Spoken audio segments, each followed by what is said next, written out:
Have you ever wondered if you could meet your first love again decades later? What would you say? How would you feel? Today, we're diving into a beautiful short play called A Sunny Morning by the Quintero brothers, which explores this very idea. It's a story that will make you smile, reflect, and maybe even feel a little bit nostalgic. The play opens in a quiet park in Madrid. We meet Dona Laura, a gentle elderly lady, enjoying a peaceful morning on a bench. Suddenly, Don Gonzalo, a proud and rather grumpy old man, storms in with his servant. He complains loudly, shoos away some pigeons, and plops himself down on the same bench, much to Dona Laura's annoyance. She calls him out for being rude, and he retorts that he never pretended to be polite. An awkward silence falls between them, but then something shifts. They start to look at each other more closely. A flicker of recognition sparks in Dona Laura's eyes. She asks him a very specific question. Were you ever called the gallant poet of Madrid? Don Gonzalo freezes. He stares at her, and the pieces start to click into place for him too. He responds, and you? Were you once the Rose of Valencia? Just like that, the years melt away. These two grumpy strangers are revealed to be former lovers, reunited by sheer chance after a lifetime apart. They laugh as they remember their youth. He recalls her beauty, and she teases him about the passionate, poetic letters he used to write. He jokes about how she made him chase her all over Spain, and she playfully accuses him of exaggerating as always. Through their conversation, we learn about their passionate, youthful romance. They were deeply in love, but their story had a tragic ending, or so they thought.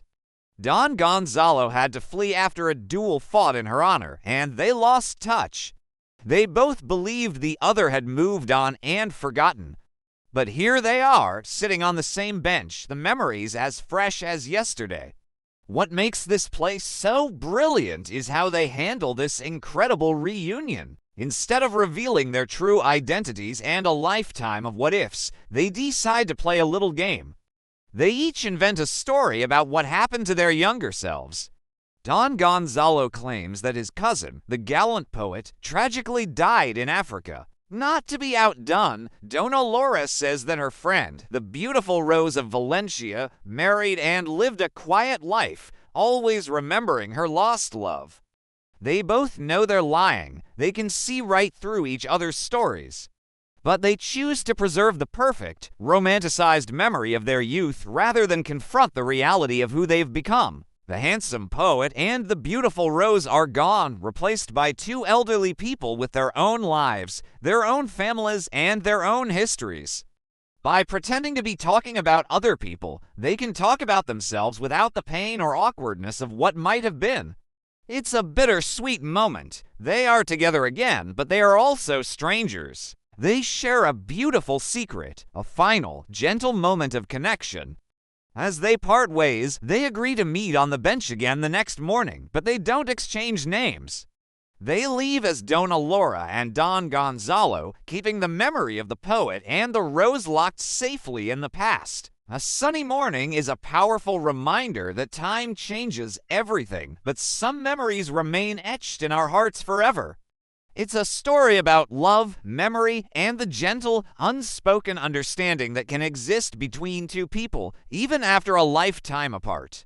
It shows us that sometimes the most beautiful stories are the ones we choose to tell ourselves. What did you think of this touching reunion?